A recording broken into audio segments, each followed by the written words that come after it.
तो बड़ी खबर इस वक्त ये है कि एनसीईआरटी की किताबों से बाबरी का चैप्टर हटा दिया गया है। 12वीं की पॉलिटिकल साइंस की किताब में बड़ा बदलाव किया एनसीईआरटी ने। बाबरी का जिक्र हटा करके राम मंदिर निर्माण से जुड़ा संदर्भ को जोड़ दिया गया और अब जो छात्र 12वीं में पहुंचेंगे उनके लिए एक नया सिलेबस सामने है। अब छात्र राम मंदिर आंदोलन से जुड़े टॉपिक को विस्तार से पढ़ सकेंगे। किताब में बदलाव इसी शैक्षणिक सत्र से लागू कर दिया गया।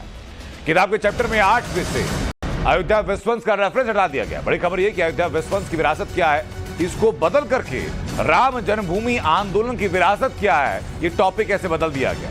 6 दिसंबर 1992 को बाबरी मस्जिद के विध्वंस के रेफरेंस को हटाते हुए एनसीईआरटी की कक्षा 12वीं की पॉलिटिकल साइंस किताब में अब जो छात्र छात्राएं हैं वो राम जन्मभूमि आंदोलन के बारे में विस्तार से जानेंगे। चैप्टर के सेक्शन को जो नाम दिया गया वो राम जन्मभूमि आंदोलन को प्रधानता देने के लिए रिवाइज किया गया, जो 2019 के सुप्रीम कोर्ट के फैसले में मंदिर की अनुमति देने वाला फैक्टर है। किताब में अयोध्या विवाद को इस तरह दर्शाया गया था कि 1986 में तालों को खोलना, दोनों तरफ लामबंदी, विवादित ढांचे को गिराया गया। इसके बाद के प्रभावों, बीजेपी शासित राज्यों में राष्ट्रपति शासन, सांप्रदायिक हिंसा और धर्मनिरपेक्षता पर गंभीर बहस के बारे में बात थी। अब इन सारी बातों को किताब से हटा दिया गया है और अब राम मंदिर निर्माण से जुड़े आंदोलन, उस आंदोलन में कैसे लोगों ने भाग लिया, उसकी कानूनी कार्रवाई क्या रही, कैसे सांस्कृतिक विरासत को सहेजा गया, संजोया गया, इन तमाम रिकॉर्ड्स को 12वीं के पॉलिटिकल साइंस के चैप्टर 8 में बाबरी विध्वंस का चैप्टर हटाते हुए जोड़ दिया गया है।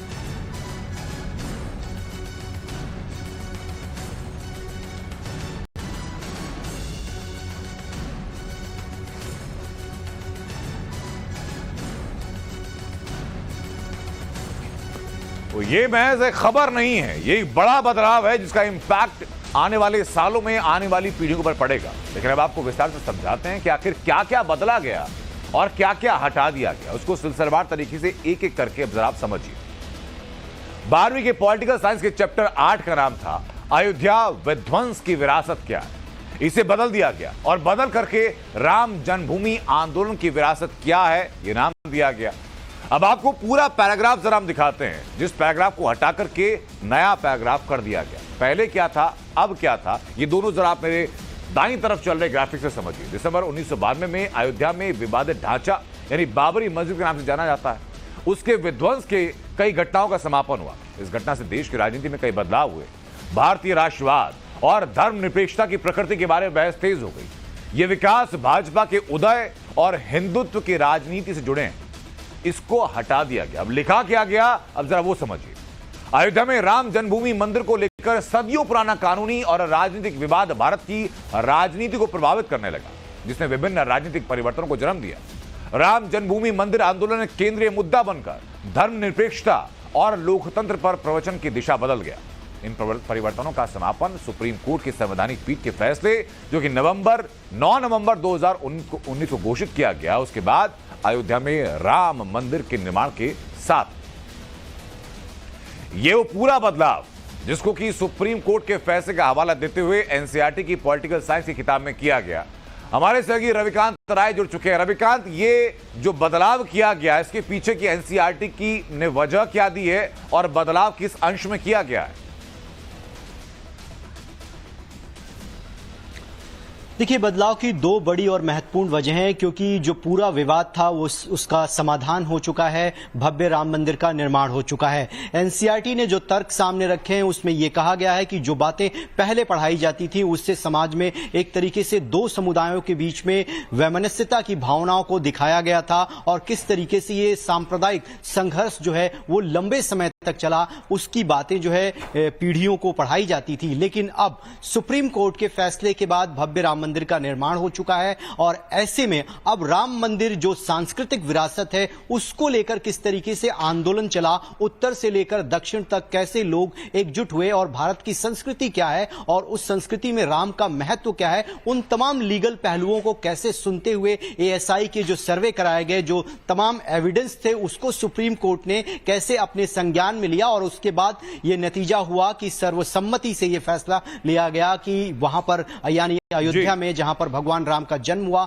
वहां पर भव्य राम मंदिर का निर्माण होगा। अब आने वाली जो पीढ़ी है, जो स्टूडेंट है एनसीईआरटी के, वो अब इन बातों को पढ़ेंगे, ना कि उन चीजों को जिनको पढ़ने से किसी भी तरीके से किसी भी वर्ग को हीनता महसूस हो। उन तमाम पार्ट्स को हटाया गया है। यानी रविकांत, कहा जा सकता है कि ऐसा कोई भी अंश जिससे कि सामाजिक वैमनस्य पैदा होने की शंका भी थी, उसको हटाते हुए समरूपता की बात की गई है, कंस्ट्रक्टिव बात की गई है। बहुत बहुत शुक्रिया रविकांत आपका तो जुड़ने के लिए। इस बीच बड़ी खबर आपको बता रहे हैं, एनसीईआरटी किताब में बाबरी का चैप्टर हटा करके राम मंदिर निर्माण का संदर्भ जोड़े जाने पर समाजवादी पार्टी की प्रतिक्रिया सामने आई।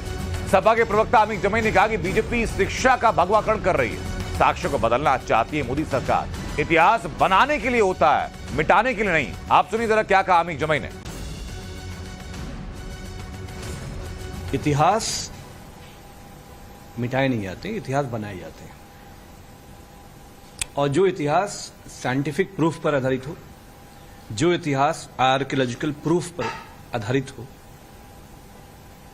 बड़े बड़े लोग उसमें लगते हैं, साइंटिस्ट लगते हैं, आर्कियोलॉजिस्ट लगते हैं, इतिहासकार उसको साइंस की बुनियाद पे एक इतिहास का लेखन करते हैं। लेकिन माइथोलॉजी की बुनियाद पे जो लोग इतिहास को इतिहास मानते हैं, उनसे और हम उम्मीद क्या कर सकते हैं। तो एनसीईआरटी ने 12वीं कक्षा की पॉलिटिकल साइंस की किताब में कई और संशोधन किए हैं, सिलेबस में कई बदलाव किए गए हैं। वो बदलाव क्या है वो एक एक करके बताता हूं आपको। 12वीं मस्जिद, जिसका हमने अभी तक जिक्र किया, पहले देखिए जरा 12वीं की किताब से क्या हटा गया। बाबरी मस्जिद को लेकर के, जिसको कि 90 के दशक के बाद विवादित ढांचे के नाम से आमतौर पर लोग बात करते थे, इसको लेकर के कई चीज हटा दी गई।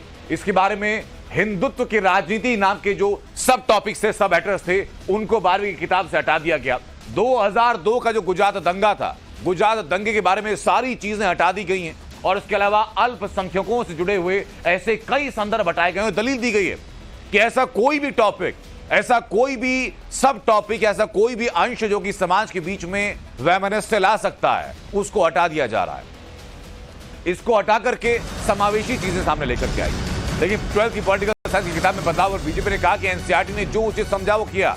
पाठ्यक्रम में बदलाव का काम शिक्षाविदों का होता है। शिक्षाविद अपने विवेक के हिसाब से, समय की जरूरत के हिसाब से, ताकि शिक्षा बेहतर की तरफ जा सके, समाज का बेहतर निर्माण हो सके, उसके हिसाब से बदलाव करती है। और ये बदलाव हुआ है, ये एनसीईआरटी के शिक्षाविदों के अपने विवेक के आधार पर हुआ। देखिए, एनसीईआरटी की जो बुक्स होती हैं उसमें क्या पाठ्यक्रम आने चाहिए, ये शिक्षाविदों की कमेटी होती है, वो तय करती है। तो शिक्षाविदों ने जो बच्चों के करियर की, उनकी शिक्षा दीक्षा की दृष्टि से, ज्ञान की दृष्टि से जो उचित समझा होगा, ऐसे विषयों को उन्होंने उसमें रखा होगा। एनसीईआरटी के इस कदम के बाद अब राजनीतिक प्रतिक्रियाएं आनी लाजमी है। प्रतिक्रियाएं आनी शुरू हो चुकी हैं। बीजेपी जहां तर्क दे रही है कि एनसीईआरटी में जो शिक्षाविद हैं उनके विवेक के हिसाब से बदलाव किया गया, तो वहीं समाजवादी पार्टी कह रही है कि ये इतिहास को बदलने की कोशिश है। इतिहास बनाने के लिए होता है, ना कि उसको मिटाया जाता। समाजवादी पार्टी का कहना यह भी है कि बीजेपी अब शिक्षा का भगवाकरण करने की कोशिश कर रही है, जबकि बीजेपी का सीधा तर्क यह, और एनसीईआरटी ने भी यही कहा कि ऐसा कोई भी अंश, ऐसा कोई भी जिक्र, ऐसा कोई भी अध्याय, ऐसा कोई भी चैप्टर जो कि समाज में हितों की रक्षा नहीं कर सकता, उसको हटा देना चाहिए। तो एनसीईआरटी से बाबरी का चैप्टर हटने पर मौलाना कौसर हयात भड़क गए और सीधा सरकार पर हमलावर हो रहे हैं। वो कह रहे हैं कि हिंदू एजेंडा थोपने की कोशिश है। मौलाना कौसर ये कह रहे हैं कि ये किसी भी तरीके से न्यायोचित नहीं है और सरकार की कोशिश है कि हिंदू एजेंडे को थोप दिया जाए लोगों के ऊपर, बच्चों के ऊपर, आने वाली नस्लों के ऊपर। हालांकि एनसीईआरटी ने सुनिश्चित किया कि ये जो मौजूदा शैक्षणिक सत्र है, इसी सत्र में ये बदलाव कर दिया जाए, इसी सत्र में इस चैप्टर को हटा करके नया चैप्टर जोड़ दिया जाए। हम तो बहुत शुरू से कह रहे हैं कि सरकार जो है पूरी तरह से एक हिंदू एजेंडा जारी करना चाहती है, और जो आरएसएस का एक बहुत पुराना हिंदू एजेंडा था उसको वो जबरदस्ती थोपना चाहती है, और उसके लिए कोई भी वो शोभा नहीं छोड़ रही है। चाहे वो तालीम का शोबा हो या एडमिनिस्ट्रेशन का शोबा हो, हर मामले में पूरी कदम उसने हिंदूवाद करम शुरू कर दिया है। इस मुल्क में करोड़ों मुसलमान रहते हैं, अगर इस तरह से अनदेखी की गई तो लाजमी बात एक बेचैनी फैलेगी। तो खबरें टाइम्स ऑफ नवरता लगातार जारी हैं और ये पहली खबर, अहम खबर जो आपको बता रहे हैं वो यही कि एनसीईआरटी ने अब अपनी 12वीं कक्षा की किताबों में पॉलिटिकल साइंस में बदलाव कर दिया है, जहां बाबरी विध्वंस का चैप्टर हटा करके राम मंदिर निर्माण का चैप्टर जोड़ दिया गया। खबर में आगे बढ़े, बताऊं आपको, वामपंथी माया सिर्फ मुगल को द ग्रेट बताया। अयोध्या में श्री राम लला की प्राण प्रतिष्ठा के बाद से पूरा देश राममय है। प्रभु राम को काल्पनिक बताकर नकारने के लिए वामपंथी इतिहासकारों ने क्या क्या तिकड़में नहीं अपनाई।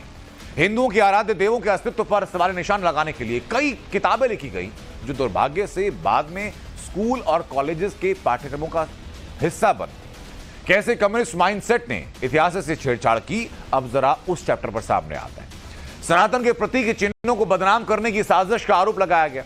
हिंदू धर्म को अंधविश्वास से भरे हुए धर्म के रूप में दिखाने की कोशिशें की गई।